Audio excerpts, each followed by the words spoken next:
Bonjour à tous, bienvenue sur CLTV pour Céléco, notre rendez-vous hebdomadaire dédié à l'économie charentaise. Nous abordons aujourd'hui le sujet de l'innovation et singulièrement de l'accompagnement à l'innovation. Pour en parler avec nous en plateau, Yannick Conseil, bonjour. Bonjour. Vous êtes directeur de la technopole Eurekatech qui soutient les porteurs de projets et les entreprises innovantes et directeur du service économie du Grand Angoulême.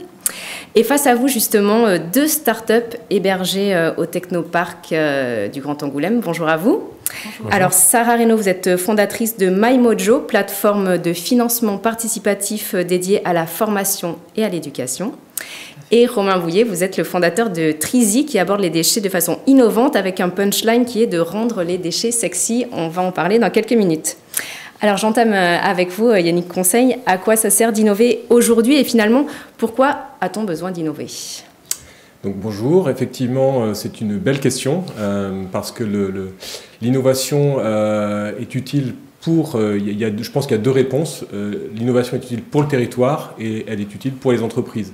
Pour le territoire, pour permettre au territoire de se renouveler, peut-être d'identifier demain de nouvelles filières. On parle beaucoup des industries culturelles et créatives, du luxe, du spiritueux, du packaging, des industries mécaniques, mécatroniques. Et peut-être que demain, nous aurons de nouvelles filières d'excellence. Et c'est par l'innovation que l'on arrivera à identifier ces nouvelles filières. Donc innover pour le territoire est important. Et innover également pour les entreprises, que ce soit au début de leur aventure, mais aussi des PME ou des grandes entreprises plus matures qui ont besoin d'innover pour se renouveler. Et également pour porter un projet entrepreneurial. Donc l'innovation a deux importances pour le territoire et pour l'entreprise en tant que telle. Alors justement, vous êtes, on le disait, directeur d'Eurekatech. Alors nous allons découvrir en images la vocation de ce site, installé donc à Saint-Michel. C'est un reportage de Julien Bonnet. Chrysalide est un lieu, c'est un bâtiment. Donc qui est propriété de Grand Angoulême, qui fait d'une surface d'environ 3000 m² et qui est dédié à l'accueil d'entrepreneurs, mais d'entrepreneurs innovants. Donc c'est une des spécificités de ce bâtiment, hein. Ce n'est pas un lieu d'accueil classique, il est doté d'espaces de coworking, de Fab Lab et de plateformes mises à disposition des entreprises pour les accompagner dans les différentes étapes de leur parcours entrepreneurial. Nous avons une vingtaine d'entreprises hébergés dans les bureaux ou les locaux, plus entre 5 et 10 ce que l'on appelle des incubés. Donc ce sont des porteurs de projets qui n'ont pas encore créé leur entreprise, mais que l'on va accompagner justement pour amener à cette création d'entreprise. Eurekatech complète l'action de Chrysalide parce qu'Eurekatech c'est une association, donc c'est une équipe qui va venir accompagner et animer le lieu au service de ces entrepreneurs. Donc c'est bien deux actions complémentaires, le bâtiment Chrysalide pour héberger et Eurekatech dont quelque part le quartier général et le bâtiment Chrysalide qui va jouer le rôle d'animateur et d'accompagnateur de ces jeunes pousses et ces jeunes startups. Donc l'objectif, voilà, vous venez, vous avez un premier rendez-vous pour évaluer l'intérêt au titre de l'innovation de votre projet et puis ensuite on va vous accompagner dans les différentes étapes du parcours. Donc Yannick Conseil, on l'entend, l'idée c'est vraiment de créer un écosystème. Est-ce que ça fonctionne aujourd'hui ? Écoutez, oui, je vais répondre en tant que responsable de cette structure. Moi je considère que ça fonctionne, ça pourrait encore être mieux et donc on va s'y attacher en 2023 parce qu'on est en train de réussir à créer cette synergie entre les équipes qui accompagnent, entre les entreprises qui sont hébergées et entre les entreprises et l'écosystème. Donc quand je parle d'écosystème, ce sont tous les intervenants extérieurs, les chambres de commerce, l'ADI, la BPI qui vont venir accompagner les startups. Donc le fait d'avoir ce binôme Eurekatech plus Chrysalide, on réussit à créer un écosystème favorable à la croissance des entreprises. Et comment se traduit aujourd'hui la montée en puissance en chiffres, par exemple, d'entreprises hébergées ? Ça évolue au fil des années ? On constate que ça évolue, d'une part parce qu'on a maintenant un lieu, donc Chrysalide c'est récent, hein, il faut l'avoir en tête, le bâtiment a été inauguré en 2020, donc finalement il est très récent. La Technopole a été créée en 2018 et pleinement opérationnelle en 2019. Du coup, le binôme Chrysalide-Eurekatech est récent, donc il permet maintenant de drainer et d'identifier beaucoup plus de porteurs de projets, de mieux les accompagner si on compare aux années 2015-2016. Donc oui, il y a une montée en puissance de l'identification des entrepreneurs, de l'accompagnement, et je dirais aussi qu'on est peut-être par rapport aux années précédentes beaucoup plus large sur la notion d'innovation. Avant, on était focalisé sur la technologie. Maintenant, on est beaucoup plus ouvert sur les innovations d'usage, de process, ce qui nous permet d'identifier et de sourcer des projets qui ne seraient peut-être pas passés dans nos radars précédemment. Et comment se passe cette sélection d'entreprises, justement? Comment on arrive à Chrysalide? Alors, on y arrive de façon assez simple. Il faut déjà avoir bien sûr un projet, je vais dire, une idée innovante.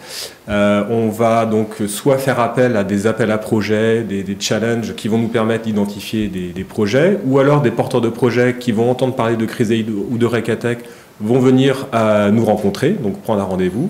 Donc là, on a un dossier qui est complété par l'entreprise, qui permet de synthétiser son innovation, son projet, le parcours du créateur aussi, qui il est, pourquoi il est là, son équipe. Tout ça, ce sont aussi des notions très importantes.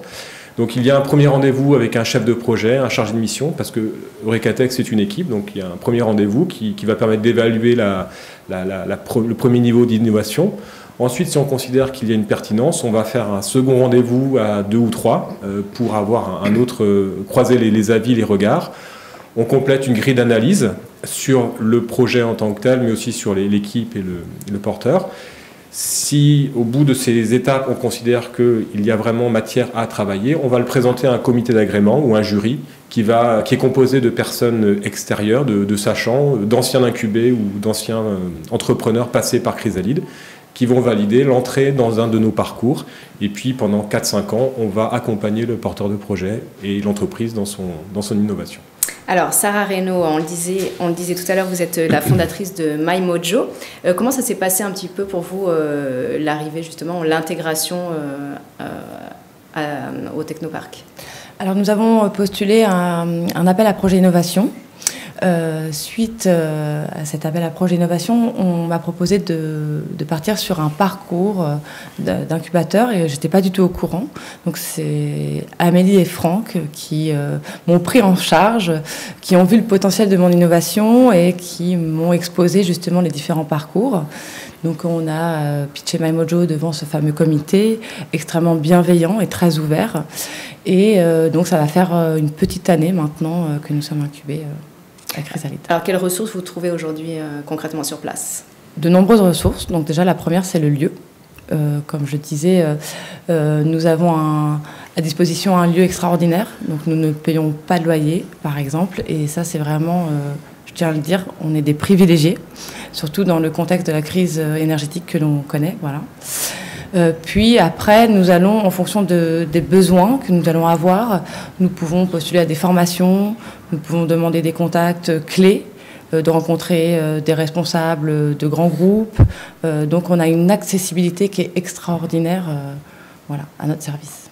Alors je crois en plus que MyMojo a vu le jour à Paris pendant le Covid et il s'épanouit donc en Charente aujourd'hui. Donc vous avez quitté la capitale pour continuer ici. Exactement. Alors je suis charentaise et ça faisait longtemps qu'on souhaitait partir et c'est vrai qu'on a été accueillis les bras ouverts, notamment avec l'appel à projet innovation et ça nous a convaincus de déménager à Angoulême et de s'y installer. Alors pour bien comprendre, MyMojo, qu'est-ce que vous faites aujourd'hui? Quelles solutions vous proposez? Alors MyMojo, historiquement, nous sommes un studio de production numérique de formation, si je puis dire. Et nous avons voulu créer une innovation qui est le premier crowdfunding dédié à la formation et à l'éducation pour pouvoir aider tous les porteurs de projets à donner du pouvoir à leur savoir en collectant des fonds pour mettre à pied des projets pédagogiques innovants et ambitieux. Alors Romain, vous êtes également hébergé à Chrysalide. Le fléchage pour vous, ça s'est passé comment, l'arrivée au Technoparc? Assez naturellement, un peu comme Sarah, j'arrivais de Paris aussi juste après avoir créé ma structure. J'étais aussi un exilé en région parisienne et rapidement le manque de la Charente a fait que j'ai redéménagé pour revenir à Angoulême. Et ça s'est imposé un peu naturellement de découvrir la Technopole et de prendre contact avec les équipes. J'ai pu rencontrer Franck, dont parlait Sarah, et rapidement Yannick aussi.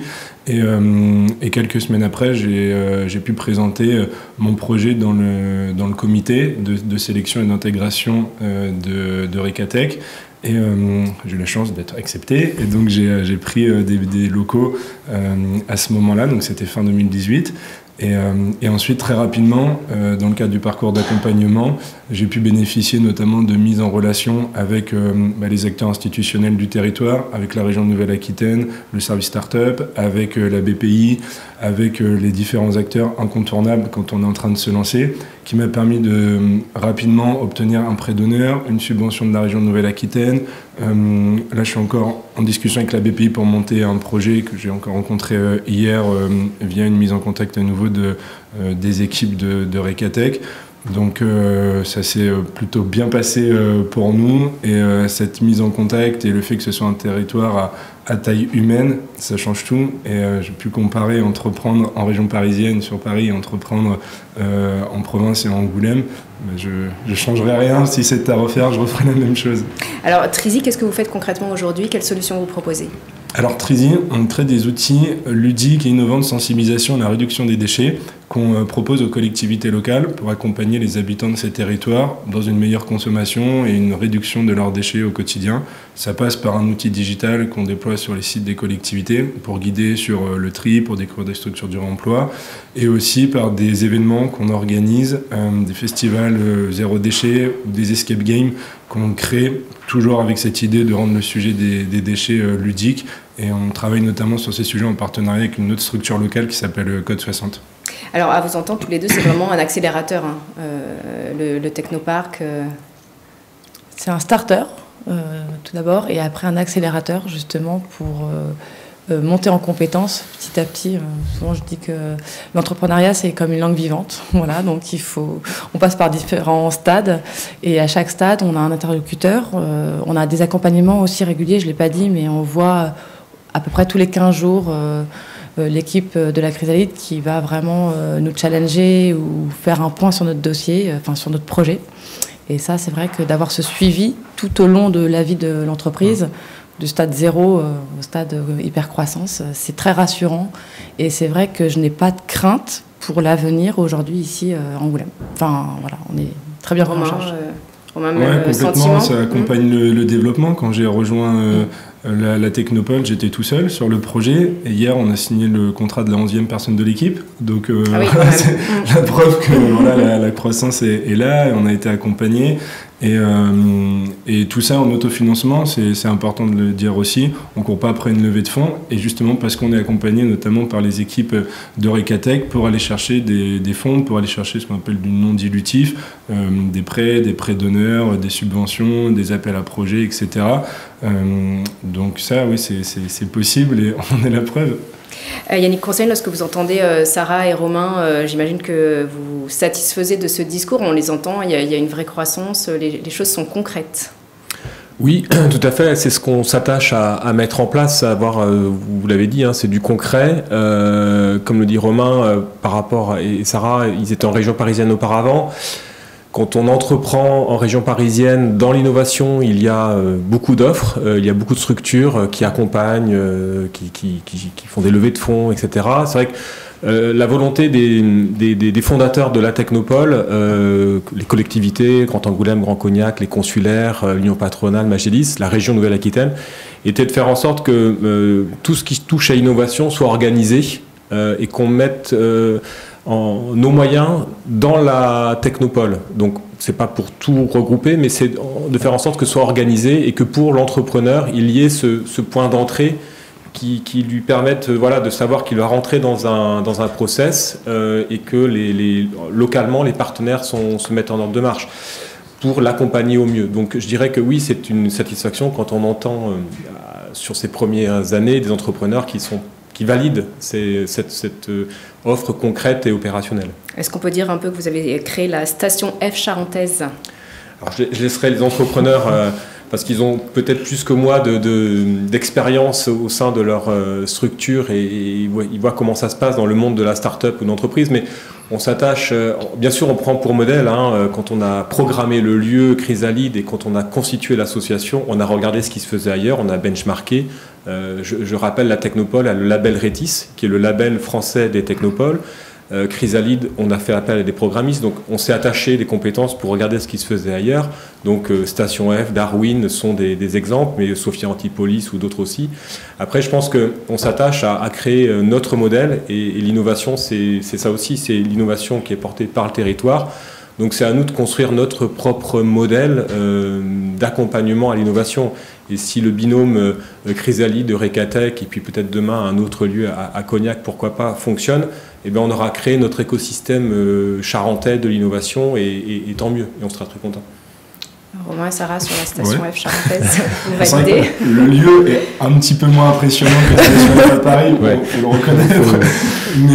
Mais sinon, à l'échelle d'Angoulême et de la Charente, je pense que le job est fait, les mises en contact sont là, cette notion un peu de guichet unique, on peut rapidement être mis en contact avec toutes les bonnes personnes, on le retrouve, l'échange, les rencontres, je pense que on est dans le bon état d'esprit.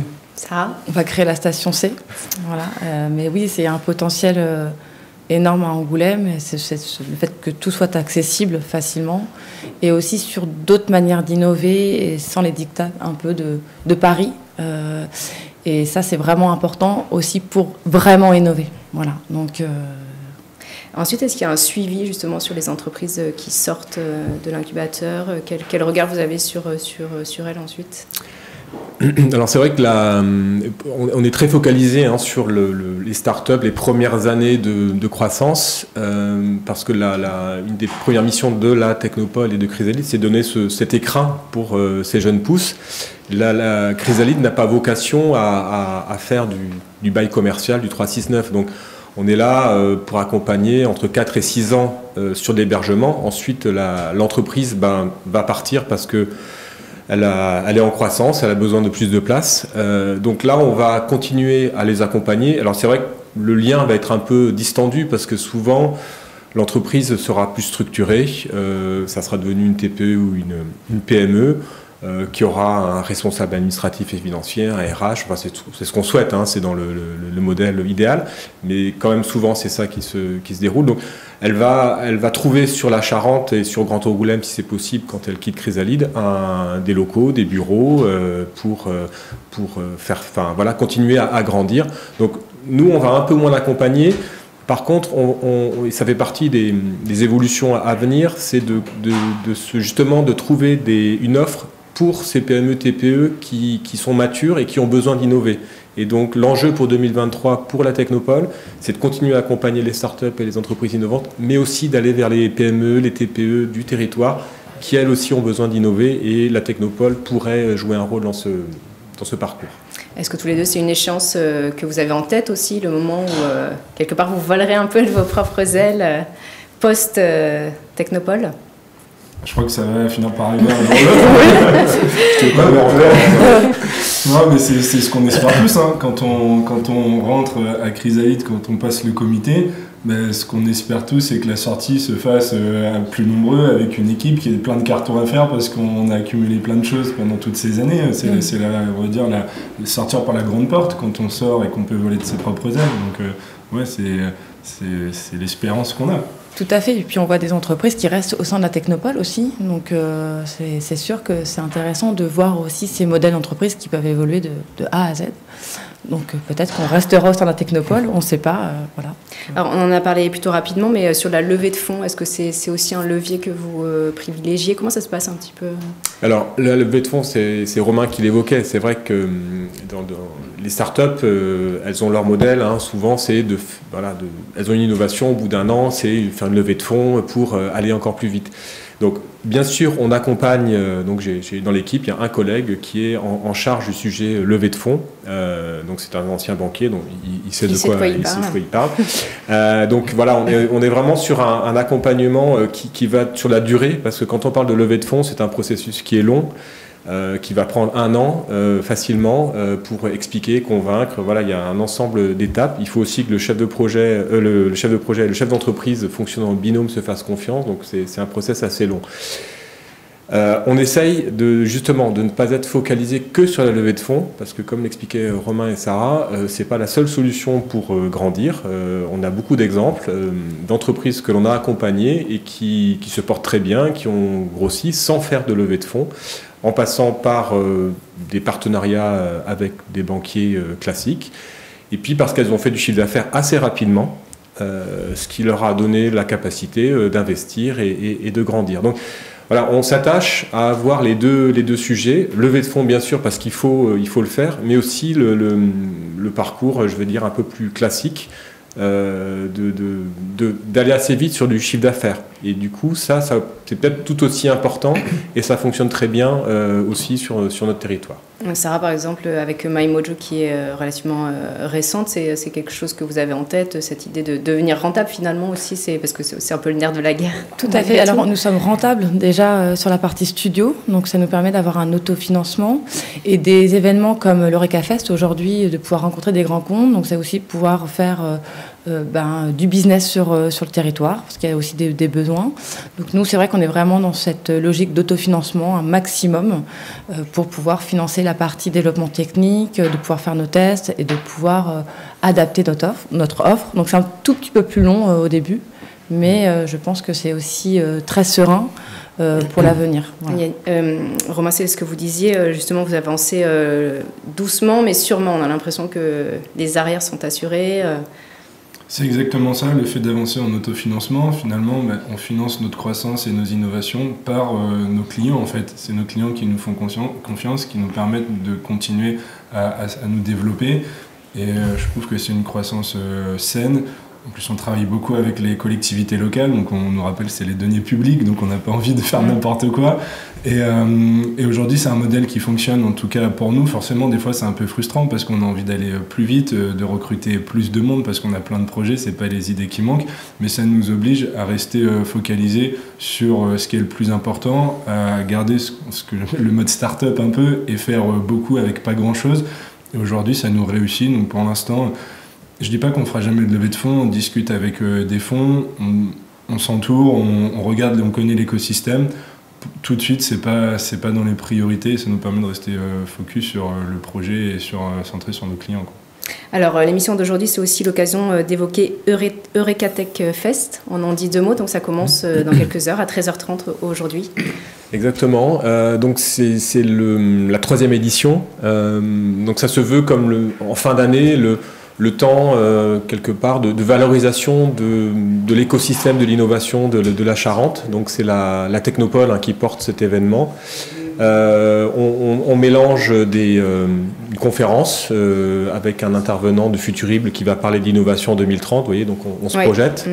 Donc on mélange ces temps un peu de prospective avec des pitchs. Donc on a le challenge positif qui est une des actions, un dispositif qu'on lance pour justement sourcer des projets à impact. On n'en a pas parlé, mais il y a l'innovation et de plus en plus on parle aussi de projets à impact. Et en tant que Technopole, on est challengé sur le fait d'identifier des projets innovants, mais qui rendent service aussi au territoire. Donc là, le challenge positif est une action qui a pour vocation d'identifier ces projets. Donc ils vont en fin de journée pitcher, se présenter devant le public. Et puis c'est l'innovation de cette année, on a aussi mis en place une rencontre d'affaires, et ça va vraiment dans l'esprit de ce que l'on évoquait tout à l'heure. C'est une rencontre d'affaires, donc en fait ce sont des offreurs de solutions, donc les startups que l'on accompagne, donc une 20aine de startups qui seront présentes, qui vont avoir des rendez-vous avec des chercheurs de solutions. Donc des chercheurs de solutions, ce sont des collectivités, des grands comptes, des PME, qui ont besoin aussi d'acheter quelque chose de nouveau et qui vont venir rencontrer sur ces rendez-vous pendant 3 heures les startups et les entreprises innovantes que l'on accompagne ou que l'on a accompagnées précédemment. Dans l'idée que les uns et les autres puissent faire ensemble des affaires et peut-être concrétiser ces rendez-vous par des marchés qui seront passés entre les deux parties. Donc vous y serez tous les deux, j'imagine. Tout à fait. Bien sûr. Les rendez-vous sont pris. Exactement. Alors avant de se quitter, je vous propose de jeter un œil à la page Entreprendre du jour, à lire dans Charente Libre. Alors aujourd'hui, nous évoquons Récupalette. C'est une société installée à La Couronne. La société récupère, répare et commercialise les palettes. Depuis son rachat en 2012, elle diversifie ses marchés et surfe sur l'engouement du recyclage de matériaux. Elle vient d'essaimer en Dordogne. Voilà, c'est à lire dans Charente Libre aujourd'hui. Merci à tous d'être venus en plateau. Merci pour les échanges. Et bonne continuation. Nous allons suivre vos développements avec intérêt, bien sûr. Et on vous souhaite de continuer à grandir et à innover. Le prochain rendez-vous de Céléco, c'est mardi prochain. D'ici là, bonne semaine à vous. À bientôt. Au revoir. Merci, au revoir.